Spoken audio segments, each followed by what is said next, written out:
Olá, bom dia. Como você está se sentindo? Semana passada nós estivemos reunidos aqui e você me falou um pouco sobre as suas expectativas em relação ao meu atendimento. E agora eu gostaria de saber como foi a sua semana, como você tem se sentido nos últimos dias e quais os motivos que te trouxeram até aqui hoje.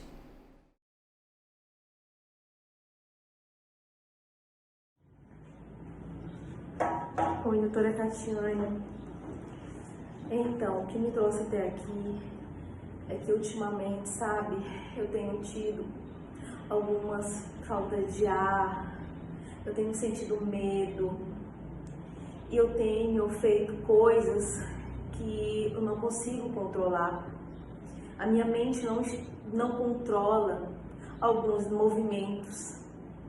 E, como exemplo, agora eu tenho que abrir a minha bolsa para pegar um álcool em gel e higienizar as minhas mãos.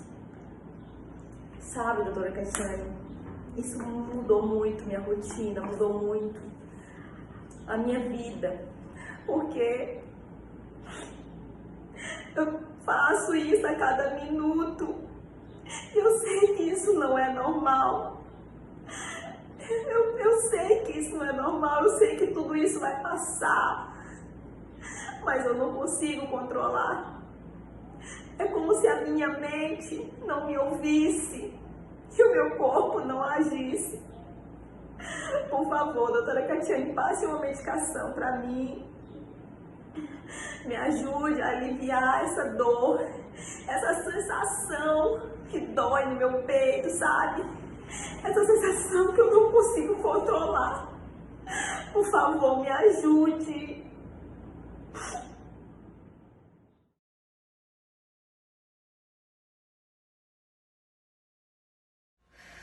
Olá, doutora.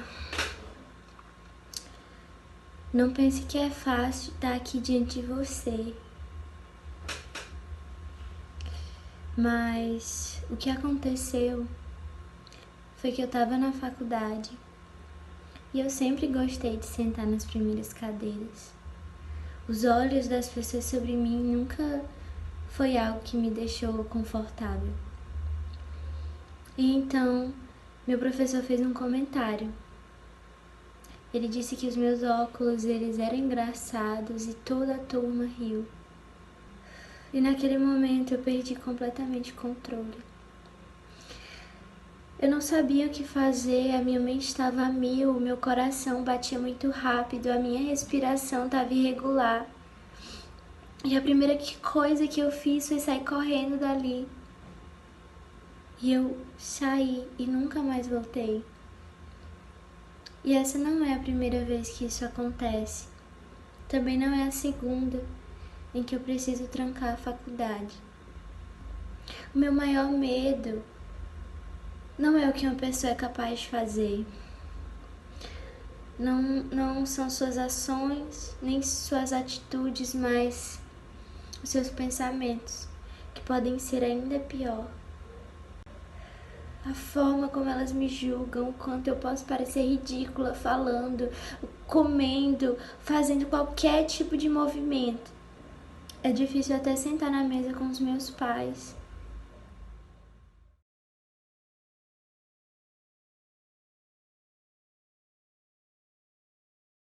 E eles levaram tudo, ameaçaram nos matar. Depois desse dia eu não conseguia dormir direito. Aquela experiência, ela era como se ela fosse revivida nos meus sonhos. Eu não consigo parar de pensar nisso. Qualquer barulho, qualquer estímulo, sabe? O local em que tudo aconteceu me traz muito medo, me deixa ansiosa, dá um aperto no peito. Às vezes eu sinto tanta vontade de chorar. Eu não consigo mais ter um controle emocional, eu tenho andado tão irritada que os meus relacionamentos eles não estão tão bons. E eu não sei o que fazer quanto a isso.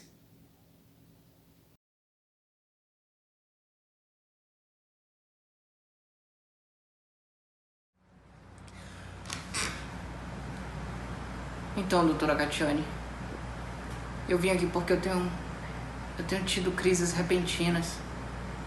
Eu tenho acordado de madrugada, 3 horas da manhã, sabe, com uma sensação de asfixia.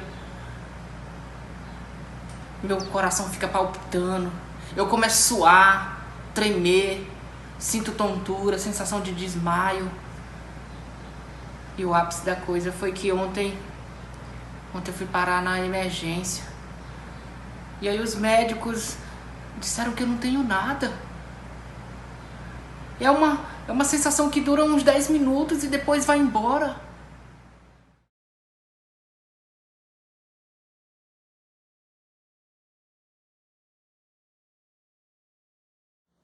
Olá, doutora. Eu não consigo mais dormir à noite. Não consigo mais me controlar. Minha cabeça dói. Eu sinto aperto forte no peito. Me descontrolo. Começo a chorar, começo a tremer. Minhas mãos começam a suar. Eu olho para as minhas mãos trêmulas. Eu fico tonto. Já cheguei a desmaiar, fui parar no hospital. E eu sinto aquele trem sufocando dentro de mim, como querendo sair, aquele trem me esmagando por dentro. E eu não posso fazer nada, eu não consigo fazer nada.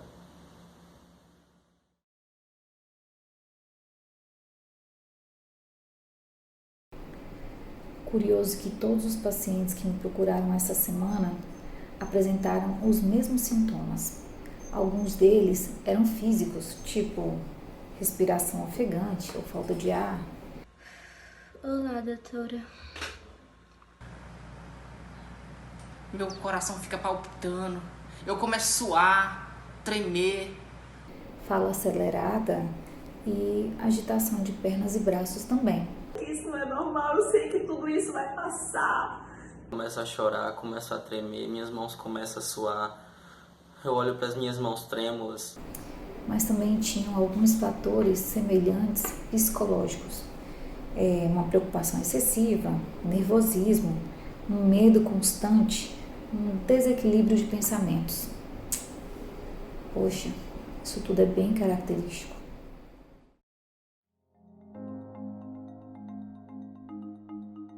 A ansiedade é vista como um sentimento útil para a preservação da vida, tida como um sinal de alerta que possibilita ao indivíduo uma maior atenção sobre um perigo iminente, para assim poder traçar estratégias adequadas para a sua defesa.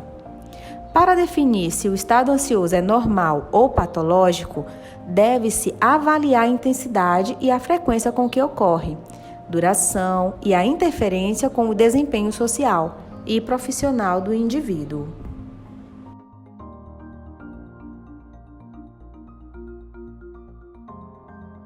A ansiedade patológica se diferencia da ansiedade normal, pois paralisa o indivíduo, trazendo-lhe prejuízos e não permitindo uma preparação para lidar com situações ameaçadoras.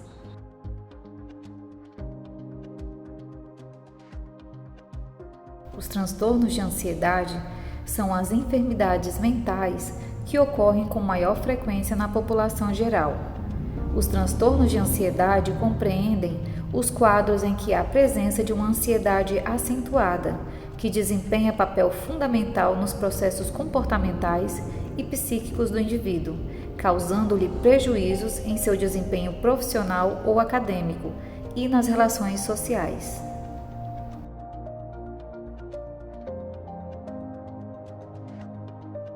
Nos fatores psicossociais, as pessoas que apresentam um estado ansioso tendem a superestimar a situação de perigo e a forma com que as situações são interpretadas pelo indivíduo tem um valor potencial para o surgimento ou não de algum quadro de transtorno de ansiedade.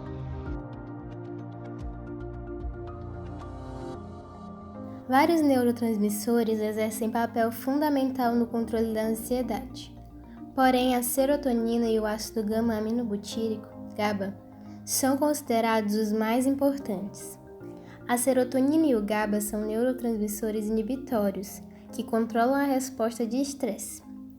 Assim, ocorre uma alteração desses neurotransmissores no sistema nervoso, o que implica em um estado de ansiedade.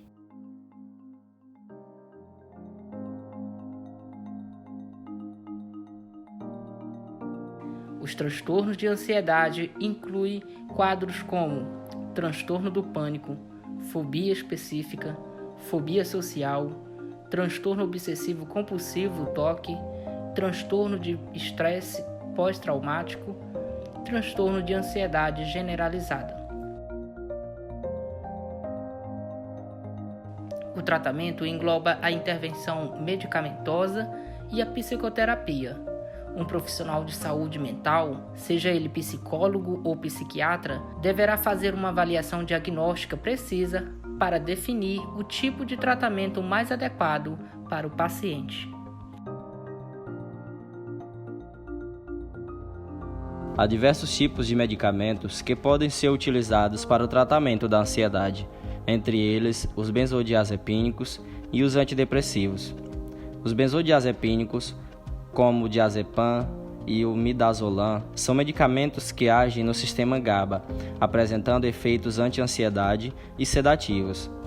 Já os antidepressivos, como a bupropiona e a citalopram, têm comprovada eficácia também no tratamento da ansiedade, embora os efeitos comecem a surgir em algumas semanas após o início de sua utilização.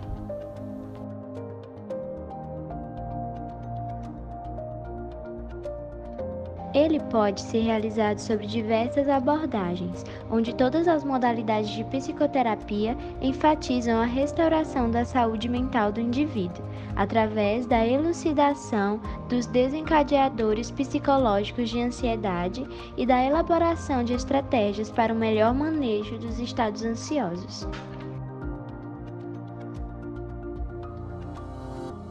Atividade física, uma dieta saudável, sono regular e exercícios de relaxamento podem ajudar a reduzir a ansiedade. Participar de um grupo de apoio também pode ajudar. Para controlar os sintomas de forma eficaz, é recomendável evitar a cafeína, o álcool e a nicotina.